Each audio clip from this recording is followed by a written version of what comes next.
Sup, I'm Mystery, and my job sucks. Before I tell you why, though, I gotta be honest, I've never made a video like this.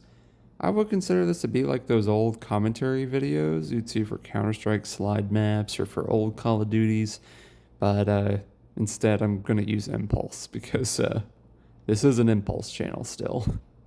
The gameplay is purely background, though, and I'm just gonna yap. So if you think I did a good job with this one, please let me know, and I'll gladly make more. I always got something to yap about. But I hope you enjoy the video, and let's get started. So why does my job suck? Well, first off, let me explain my job because it's a little complicated. My job title is Suicide Prevention Specialist, which makes sense because I work on the 988 Suicide and Crisis Prevention Lifeline as a responder. I take the calls, I assess for suicide risk, and we come up with a plan together of where to go from there, depending on the level of risk. So yeah, makes total sense of my job title, right? But that's not all we do. I work at a company call center. I'm not going to say what company for private reasons, but we fax and email all kinds of healthcare paperwork that comes from all around the city. Sometimes we may even have to meet clients face to face to help get the process going to admissions into those treatment centers for the company. And we also answer the company's own calls, such as their business, just anyone calling in, as well as their own personal crisis line. So it's odd that was my job title, because I know I expected that to be the main thing that I did. But in reality, some nights is nothing but 988 and hardly any paperwork. And other nights is pretty much just all paperwork and business, hardly any 988 calls. And I have a lot I could say about those calls. I mean, you can imagine, right? But that's not why my job sucks, actually. I really like taking 988 calls. Let me know if you wanted a whole video on 988. I'd be happy to do it. It's difficult to talk about it because you have to not give any identifying information whatsoever under HIPAA law, and sometimes it can be hard to restrain yourself with the stories we're told. But no, I can try to give some general information if anybody's curious about it. Just let me know in the comments. But no, the real reason my job sucks is something else entirely. I work night shift. Now, I've always been a night owl since I was in grade school, and I like to stay up late playing games and watching movies. I thought night shift was just a matter of changing your schedule around, but I was so very wrong. I can think of a whole list of reasons why no human being on this planet should ever have to work nights. And this is my video, so I'm just going to go down that list. But let me just preface that I know that some of these things I'm going to talk about are going to sound a little concerning. They may even just be normal for the night shift experience. It's as far as I can tell, there's not a whole lot of people sharing that experience, which is why I feel compelled to make a video like this and feel comfortable sharing my struggles with night shift. And do know I am trying to change my schedule and find a different job, so I will eventually find some improvement there. So do not worry about it at all, please. All right, let's just get into it. The first guarantee of night shift is insomnia. You will have to lose some sort of sleep as you transition from the normal schedule of sleeping through the night into either sleeping through the morning or sleeping through the afternoon and evening. I choose to sleep through the mornings just because of my family's schedule, and it is somewhat better than sleeping through the afternoons and evenings, but some people find it is easier to do it the other way. Either way, you're going to have trouble sleeping, at least somewhat. I mean, the sun is is blaring in your face outside. If you have a window, you're screwed. You got to get blackout sheets on your window and pull up the blinds all the time, close your door, lock yourself in. And, for me, I wasn't that light of a sleeper, but now I am. The slightest little pin drop wakes me up, and I can't go back to sleep ever when that happens. And it's no one else's fault. It's just that when you're sleeping through this unnatural time, I believe that it's only natural that you're sleeping lighter. You're not as in that natural state of sleep that lets you sleep deeper. But I don't know. Who really knows? Because none of this is natural. That's really the main point I'm going to make in this video, is that it's just unnatural to have someone work night shifts. And yet the world's always going to need it. So yeah, I mean, sucks to suck, I guess. I'm going to try to do this like as an iceberg of stuff that's like I think anyone that does this is going to feel. It gets more personal the deeper you go down. But fitness, it's going to be a given, especially if you're working a desk job. But a desk job and at night is even worse, because what I have learned is staying awake through the night for natural reasons I am not fully equipped to explain to you. You're more likely to gain weight and maybe even diabetes. I looked it up, and that's what it says, and I've had that in the back of my mind ever since. And yeah, at least the first part's true. I've been gaining weight, and it's not the amount of weight that really gets me. It's just the fact that it's unhealthy. I'm choosing something that I know is not best, and for the way my mind works, it just feels like a mistake. It's definitely like choosing something that is not good for you, but you also need money that can be good for you too. When I don't have another job lined up, this is pretty much all I got until I do, right? But yeah, it's also the back pain and the drowsiness from having trouble sleeping. Just the physical activity is just difficult. Like, if anybody wants to play sports or do anything like that, it's 10 times more tiring than it used to be because of working the schedule.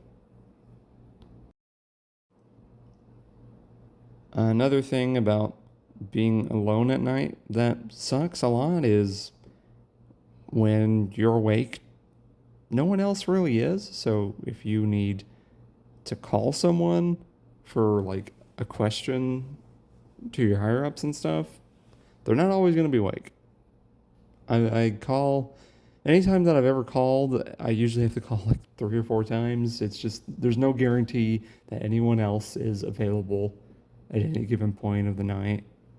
And yeah, on my nights off, it's kind of the same way, but that also works against me, because if I'm wanting to, play games with someone at night and it's like 3 or 4 a.m., I'm either going to be asking them to also tank their sleep so they can play more with me, or I'm just not going to get to play with many people because it is so late. Which is why this kind of stuff is what I usually turn to. Being alone in the office is kind of creepy, so I always keep busy.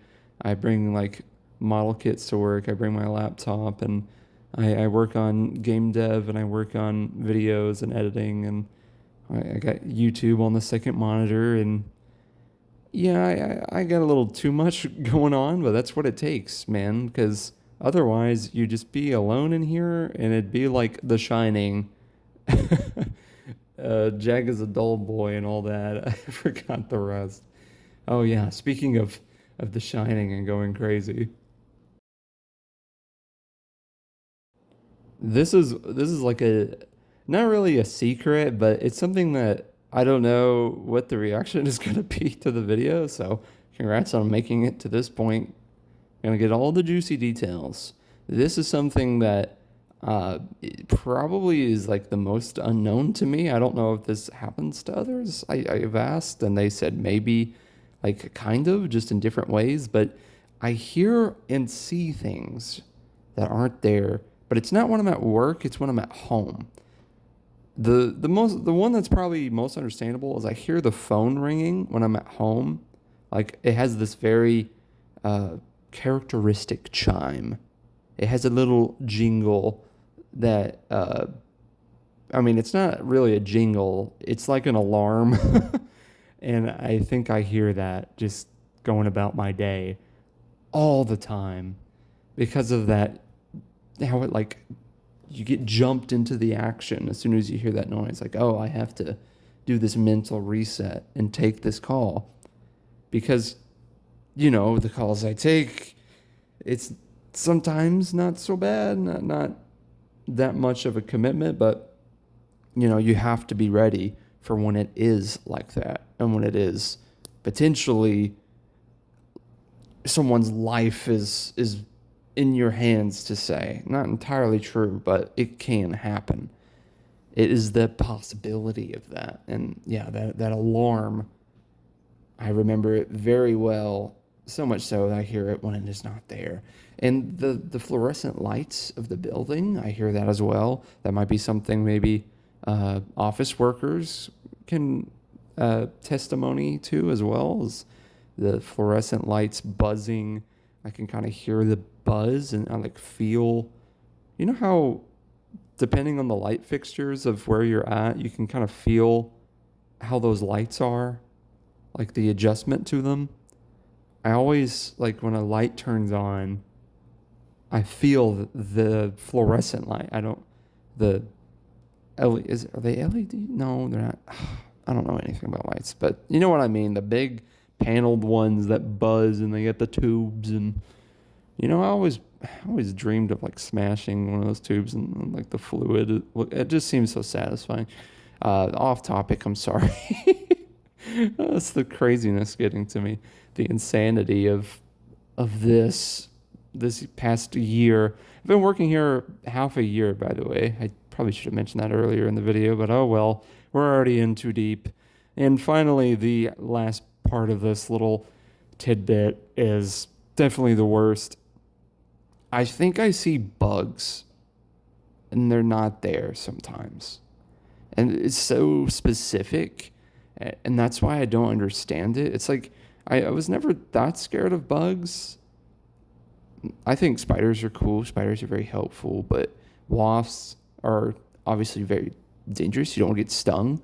So when I see a wasp, my instinct is to swat it, kill it, kill it now, But other bugs, such as roaches and beetles and the crawly ones, those are the ones I see that aren't there. And maybe like a gnat or a fly kind of bug.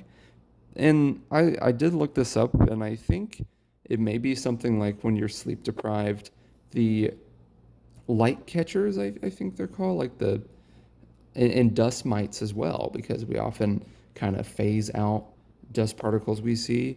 And, the little dot, if you look in the corner of your eye, sometimes you'll see that kind of follow. That's just kind of a natural part of how eyes work. It's kind of hard to explain, but if you know, you know. It could be something normal that's just amplified by sleep deprivation, or you think you see a bug when really it's a bit of dust or it's that corner of your eye.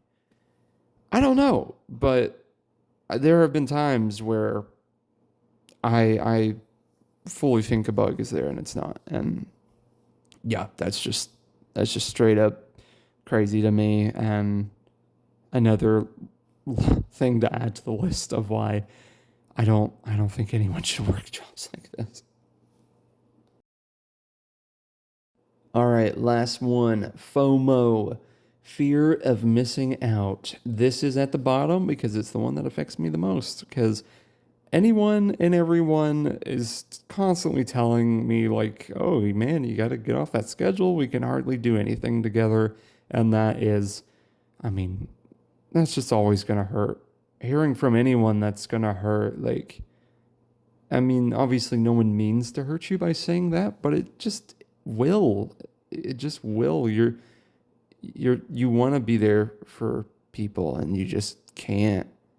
It's either because of the shift itself or it's because of sleep. Because that choice is there, It's if something is planned during the time I'm usually asleep, I can make that choice to break my sleep cycle or, not sleep as much as I'm probably supposed to and go anyways, which I've already done a couple times. And while I don't regret seeing my family, I regret putting myself through something that is kind of a mistake. It goes against your own survival. And I understand that's kind of part of being an adult, and I am also new to that. But yeah, man, I understand why so many night shift workers end up just not really having a lot of family, like a lot of family outings. Many stories I've heard seem to be that the best people to work night shifts are people that are often very independent and very unaffected by the fear of missing out. Me, while I do think I could do that, I don't think it would be good for me. I don't want to distance people just because I'm stubborn and want to make this work, right? It's like if I have the choice not to, why don't I take it? And it's really not that easy, not that simple. But yeah, I am trying to leave. And that brings me to the end. I'm going to wrap this up. I don't know if this was a fun watch or what, but that's my story of the past half year. The first half year of my adult life, fresh out of college, is working night shift. So yeah, if you see a job listing for a night shift job, know that it's not just something to merely try out. It can drastically change your life for all of the reasons I just talked about. I hope to move on from this position. I really do. Hopefully by next month. But it's just hard to find any jobs. People say to put in like thousands of applications. Now that's insanity. Forget hallucinations. That in itself is a delusion. 1,000 job applications? Jeez, man. But yeah, I see why so many fall into the dead end night position. It's just something I don't see any good from staying in, though. I really struggle to understand how someone makes that decision of like, this is something they can do for the rest of their career.